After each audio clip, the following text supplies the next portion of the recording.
Using that literally, like implying local imams are somehow caught up in blackmail rings? Or is this being used as a broader metaphor for a specific type of moral compromise? It is definitely being used as a potent metaphor. Okay, When they say the Epstein regime, they are using shorthand for a profoundly corrupt, morally bankrupt Western elite power structure. got it. They're arguing that these local religious institutions are deeply tied to Western funding, council tax benefits, or Saudi influence. Which forces them to toe a politically quietist line. Right. The leaders hide behind government regulations and charitable status rather than standing up for the moral principles their religion dictates. And the source actually identifies the specific logical fallacy at play in these interactions. Ad verecundiam. Yes, ad vericundium, the appeal to authority. It is a critical mechanism of control for them. Let's unpack how that works in this context. When the elders lose an argument with the youth, or when they realize they just don't have the factual or moral high ground to explain the world. They simply invoke a higher, unquestionable power to shut down the dialogue. Exactly. They say, the government said so, or the mosque committee said so, or ultimately, God said so. It is a mechanism to demand absolute obedience without ever having to provide reason. All right, let's get right into it. Today, we're tackling a pretty big and honestly, a kind of unsettling idea from the source material we're looking at. And it's this. The English-speaking world, the Anglosphere, seems to be having a crisis of reality, a growing disconnect from what's actually happening. So we're going to break down how this is all taking shape from the way we're educated all the way to what happens in our own homes. In this quote, this really hits the nail on the head. The sense of just denial of reality, of what is actually ongoing. I mean, wow, it's pointing to this massive refusal to just see what's right in front of us. You see it in geopolitics, you see it in the media, maybe even in our own towns. And look, this isn't just about people having different opinions. The source is arguing it's something deeper, a real break from facts you can actually see and verify. Okay, so to really get our heads around this denial, we need a tool, a framework. And that framework has this big, clunky name. Psychoepistemology. I know, it's a mouthful, right? But all it really means is, how do you decide what's true? What's your personal process for figuring stuff out? It's like the mental software we all run. And the argument here is that for a lot of people, that software is starting to glitch. Big time. So where does this all start? Where do we see the first signs of this breakdown? Well, according to the source material, it all begins with our kids. There's been this really dramatic shift in how young people's minds are developing and how they're even interacting with the world. Just look at this comparison. It's pretty stark, isn't it? Think back. It wasn't that long ago that the intellectual peak for a kid, that really inquisitive, cheeky why stage, was around 12 to 14 years old. But now, the source material suggests that peak has been shoved all the way down to ages 9 to 11. And what's replacing it? A dependency on devices. Kids are just less empowered to ask those tough questions anymore. And the main culprit here? Well, the source points a finger directly at screens. The idea is that they're not just some harmless distraction.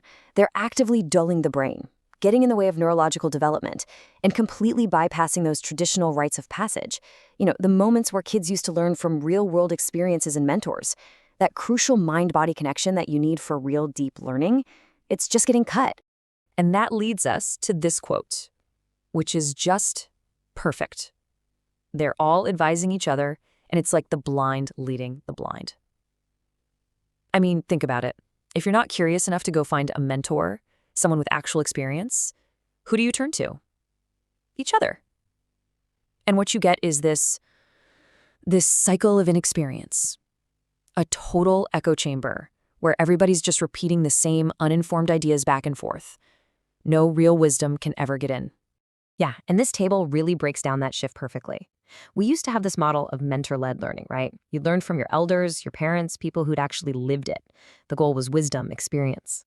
Now, it's all pure group dependency. The source for information is social media and other kids who don't know any more than you do. And what's the value there? Conformity, fitting in. The end result is we basically traded critical thinking for groupthink. Okay, but here's the thing. It's easy to blame smartphones, right? They're the obvious modern symptom. But the source material argues this problem goes way, way deeper. The seeds for this crisis were actually planted a long time ago, in the very foundation of our modern education system. So let's dig into that. Now, this is a pretty bold claim from the source. The argument is that our whole standardized schooling system, at least in the English-speaking world, has its roots in a colonial imperialist mindset. And its main purpose was never to teach kids how to think. Nope. It was to create a population that would just obey authority, no questions asked. And here's how that cycle of subservience supposedly works. First, you standardize everything, a rigid, one-size-fits-all curriculum. Step 2, you discourage logic. You make it all about memorizing facts, not about reasoning for yourself. Then, you teach them to appeal to authority, that the real truth comes from the system, from the government or the council, not from your own investigation. And what do you get at the end of all that? Citizens who are conditioned to follow rules without ever asking why. And of course, a mindset like that doesn't just stay locked up in the classroom. It bleeds out into our culture. It gets amplified a million times over by the media, and it ends up having these huge effects on how we see, well, everything, especially geopolitics. And that idea of just deferring to authority, it often gets reinforced at home too. The source points out that in some migrant communities, for example, cultural traditions might really value respecting elders over, say, challenging what they say. So when a kid asks a really tough question that a parent doesn't have an answer to, that curiosity can get shut down. It's seen as being defiant. And what does that teach the kid? That just asking the question is wrong. This anecdote from the source is it's so telling. You have a young person who goes to their imam and asks a question that's coming from a very real, human place. Why aren't we praying for the Palestinians? And what does the religious authority say? Oh, we don't do political. Just like that. The question gets shut down. It's a textbook example of an institution choosing dogma over confronting a really uncomfortable but very real situation. And then you see these exact same tactics used on a much bigger scale by media and governments. Language gets turned into a weapon. The source brings up the example of calling people refugees when maybe a more accurate term would be prisoners of war, since they're fleeing a country that just bombed them. You have movies that completely reframe historical events to look like something they weren't.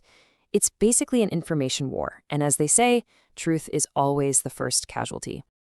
Okay, so after all that doom and gloom, you're probably asking, so what do we do, right? The problems feel so big, so systemic. But here's the hopeful part. The source makes a really powerful argument that the solution, it's personal. It starts with us. It starts at home. And really, this is the main takeaway. If we sit around waiting for the school system to fix itself, or for the media to suddenly change its tune, we're going to be waiting forever. The real power to turn the ship around is with parents, with families. It's in the conversations we decide to have, day in and day out. So here's the game plan, the actual actionable steps. First, talk about the news as a family. Don't just have it on in the background, really discuss it. Second, constantly challenge assumptions. Always be asking, why do you think that is? Third, and this one is huge, model humility. It is totally okay to say, you know what? I don't know the answer to that. Let's look it up together. That is so much more powerful than just shutting down a question because you're uncomfortable. It's an invitation to discover something together. And so we'll leave you with this final thought, this question to chew on. If we don't teach our children how to question reality, who's going to define it for them? Because it's not like there will be a vacuum. Someone will fill that space. It'll be the media. It'll be their peer groups. It'll be those very systems that are designed to create obedience. The choice is ours to make. But so are the consequences.